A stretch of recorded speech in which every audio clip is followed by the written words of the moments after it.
Welcome back guys to another Terraria video. So in this video we are going to be looking at common glitches that happened in the original version of Terraria. Most of these have been completely fixed by now, so it's very interesting to go back and just take a look at how world generation used to be like. Take a look at this map, it's very glitchy, the floating islands seem to be broken a lot of the time, and there's a lot of cool things like this dotted and scattered around in the Terraria world. So I hope you enjoy guys, sit back, relax, and let's take a look at the first world. Okay, so here is world number 1. As we can see, the corruption has spawned way too close to the ocean, so there probably wasn't a check to make sure this didn't happen in the 2011 version of Terraria. As we can see, when we get to the ocean, it just stops, and if we just go down here, it just keeps going down and down and down, all the way down to the floor. And this is where the ocean starts.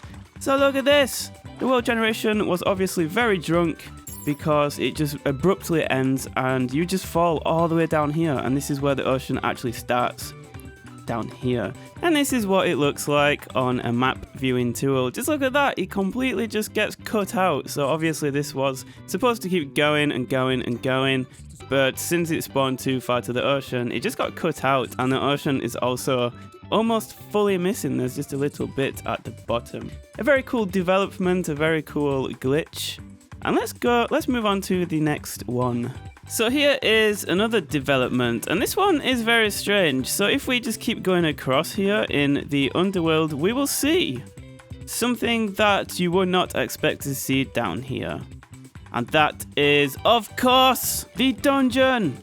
The dungeon actually spawns all the way down into the underworld, and you can see how problematic that would be if you're trying to kill something like the wall of flesh. And this isn't just dipping into the underworld slightly, it actually just keeps going and keeps going for absolutely miles. Let's take a look at that in the map viewing tool. And this is what that looks like. Imagine trying to kill the wall of flesh and there's just a never-ending dungeon in your way.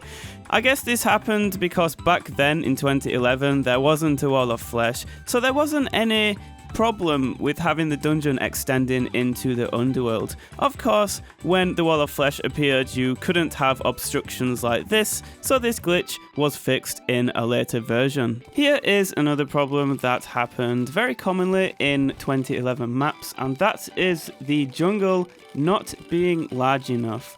So we've been digging down for a while now, and we still cannot see the underground jungle, which kind of shows just how small it is. And it's also a bit messed up because all the chests are concentrated into a specific area. So say if you're new to Terraria and you're looking for the jungle, it might look like it's broke because it's just so difficult to find. But look at all these chests, what? There's just so many dotted about. Here we have the feral claws. In this one we have the the feral claws. In this one, we have the... Oh, not the feral claws. We have the staff of regrowth. But look at that. They're just peppered in absolutely everywhere. This is the 4th one. Oh, lovely. Another set of feral claws. How about this one? Feral claws, perhaps? No, we have the anklet of the wind. So I thought that was really cool how in a lot of worlds, the jungle is very, very small, so very hard to find, but everything's just concentrated into one area. So there's like 6 or 7 chests all in very close proximity.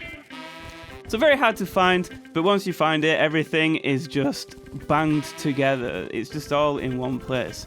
Very cool indeed. Oh look, more feral claws, very nice.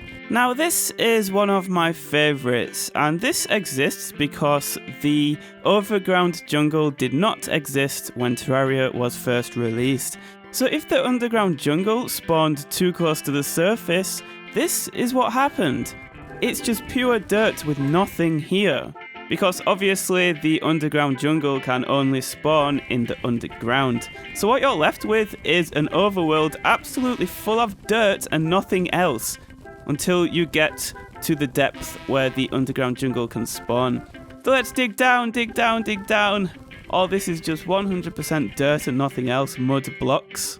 It's actually it's a very big amount. And here we are, this is the underground jungle. So for where the underground jungle is, all of this here, all of these blocks is just nothing but mud. And that is probably why the overground jungle started to exist. So stuff like this didn't happen, so that the jungle was a more set in stone biome. And finally, we have one that's not too interesting, but I just cannot work out why this happens. So a lot of floating islands have these big circular squares cut out of them. And I've been trying to work out, why would this happen? Why would the world generation get confused and miss out a perfectly circular area? Can you guys work it out? Because I cannot. This is just wrapping my brain. I just don't understand this. So this has been 5 common glitches in world generations in the original version of Terraria. If you liked it, be sure to hit the thumbs up, and if this video hits 2,000 likes, I will make a sequel of this video. Thank you for watching, guys. Have a great day, and I shall see you guys later.